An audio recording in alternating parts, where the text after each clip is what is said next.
आज हम एक ऐसे नायक के बारे में बात करने जा रहे हैं जो हजारों साल पुराने हैं, लेकिन उनके गुण वो आज भी उतने ही जरूरी हैं। हम देखेंगे कि कैसे एक प्राचीन ग्रंथ हमें सिखाता है कि आज की दुनिया में एक असली हीरो होने का मतलब क्या है। जरा सोचिए, क्या हो अगर किसी सुपर हीरो की सबसे बड़ी ताकत उसकी विनम्रता हो। अजीब लगता है ना, क्योंकि हम तो ताकत को दिखावे और ईगो से जोड़कर देखते हैं। पर क्या हो अगर असली ताकत का राज कहीं और ही छिपा हो। तो आज हम एक ऐसे ही प्राचीन स्तोत्र हनुमान चालीसा को समझने की कोशिश करेंगे। ये एक ऐसी कविता है जो एक ऐसे ही हीरो की कहानी बताती है जिसकी बेहिसाब ताकत उसके ईगो से नहीं बल्कि एक मकसद से जुड़ी हुई थी। तो ठीक है, चलिए शुरू करते हैं। तो सबसे पहली बात, शक्ति।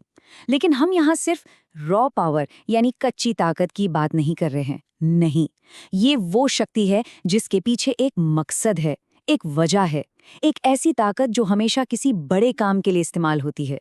बस अंदाजा लगाइए, इतनी ताकत कि बचपन में सूरज को कोई मीठा फल समझ लिया और उसे निगलने के लिए हजारों मील की छलांग लगा दी। मतलब ये हमें बताता है कि हम किस लेवल की ताकत की बात कर रहे हैं। ये कोई आम शक्ति नहीं है, ये तो आप कह सकते हैं कॉस्मिक लेवल की पावर है। और यहीं पर बात बहुत दिलचस्प हो जाती है। इतनी अतुलनीय शक्ति होने के बाद भी वो खुद को क्या कहते हैं? रामदूत और रघुपति के दास। मतलब उनकी पहचान उनकी अपनी ताकत से नहीं, बल्कि वो किसके लिए काम कर रहे हैं उससे है। उनकी शक्ति कभी भी मैं के बारे में नहीं थी, ये हमेशा एक बड़े मिशन के लिए थी। चलिए इसे आज के ज़माने के एक उदाहरण से समझते हैं। सोचिए एक ऐसे टेक फाउंडर के बारे में जिसके पास दुनिया बदलने वाली कोई टेक्नोलॉजी है। वो चाहता तो सारी लाइमलाइट खुद ले सकता था, हर मैगजीन के कवर पर उसकी फोटो होती। लेकिन नहीं, उसने अपना सारा ध्यान, अपनी सारी एनर्जी अपनी टीम को बनाने में और उस प्रोडक्ट को बेहतर करने में लगा दी जो लाखों लोगों की जिंदगी बदल रहा है। तो उसकी असली ताकत उसकी पर्सनल ब्रांडिंग नहीं है, बल्कि वो असर है जो वो पैदा कर रहा है। बस हनुमान की शक्ति का भी यही सार है। ये पर्सनल नहीं बल्कि पर्पस ड्रिवन है। तो ये तो हुई शक्ति की बात। अब देखते हैं कि ये शक्ति उनके दूसरे सबसे बड़े गुण यानी उनकी जबरदस्त इंटेलिजेंस और अडेप्टेबिलिटी से कैसे जुड़ती है। ये लाइनें साफ बताती हैं कि हनुमान सिर्फ ताकतवर ही नहीं थे, वो विद्यावान, गुणी और अति चातुर भी थे। उनकी समझ, उनकी बुद्धि, उनकी फिजिकल स्ट्रेंथ के बराबर थी। और कमाल की बात यह है कि ये बुद्धि भी हमेशा रामकाज यानी अपने मिशन को पूरा करने के लिए ही इस्तेमाल होती थी। इसे अगर आज की भाषा में कहें तो ये है सिचुएशनल लीडरशिप या स्ट्रेटेजिक एडेप्टेबिलिटी। मतलब हालात के हिसाब से खुद को ढाल लेना। सोचिए, जब लंका में घुसपैठ करनी थी तो मच्छर जैसा छोटा रूप ले लिया ताकि किसी को पता न चले, और जब दुश्मन को डराना था तो एक विशाल और भयानक रूप धारण कर लिया। ये एक बेहतरीन जासूस की तरह है जो जानता है कि कब छिपकर काम करना है और कब सामने आकर हमला करना है। तो ये सिर्फ किताबी ज्ञान नहीं है, ये सिचुएशन को पढ़कर तुरंत अपनी स्ट्रैटेजी बदलने की काबिलियत है। सही मायनों में बुद्धि और शक्ति का परफेक्ट कॉम्बिनेशन। तो असल बात यह है कि उनकी प्रॉब्लम सॉल्विंग एबिलिटी सिर्फ एक चीज से नहीं आती, ये इन सब स्किल्स का एक मिक्सचर है। मतलब सिर्फ स्मार्ट होना काफी नहीं है, बल्कि उस स्मार्टनेस को अपने मिशन के लिए सही समय पर सही तरीके से और सबसे जरूरी बिना आपा खोए इस्तेमाल करना है। अच्छा, तो अब बात करते हैं उस एक चीज की जो उनकी बाकी सभी ताकतों को आप कह सकते हैं फ्यूल करती है, ऊर्जा देती है, और वो है भक्ति। लेकिन यह भक्ति का मतलब सिर्फ पूजा पाठ नहीं है। इसे एक अलग नजरिए से देखिए, एक जबरदस्त पावरफुल फोकस के तौर पर।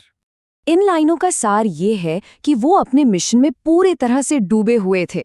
उनके मन में, उनके दिल में सिर्फ राम, लक्ष्मण और सीता ही बसते थे। इसका सीधा सा मतलब है कि उनका पूरा वजूद, उनकी हर सोच सिर्फ और सिर्फ उनके मकसद के चारों तरफ घूमती थी। तो अगर हम इसे एक मॉडर्न यूनिवर्सल तरीके से समझें तो भक्ति क्या है? ये वो स्टेट है, वो अवस्था जहां आपका मैं, आपका ईगो पूरी तरह खत्म हो जाता है और सिर्फ मिशन, सिर्फ मकसद मायने रखता है। ये एक ऐसा गहरा कॉन्सेंट्रेशन है जो इंसान की असाधारण शक्तियों को बाहर लाता है। और यही वो गहरा फोकस है जो समंदर लांघने जैसे नामुमकिन काम को भी मुमकिन बना देता है। ये ठीक वैसा ही है जैसे कोई टॉप एथलीट जोन में होता है।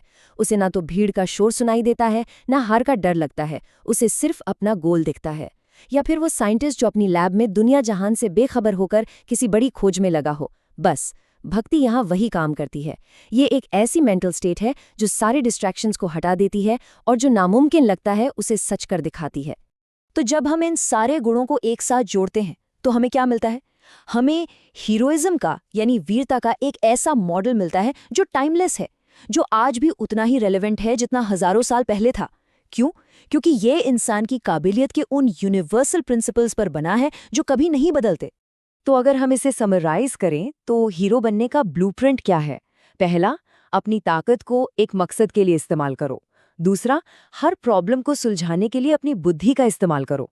तीसरा, अपने काम को एक निस्वार्थ फोकस से एनर्जी दो। और चौथा, ये सब कुछ विनम्रता के साथ करो।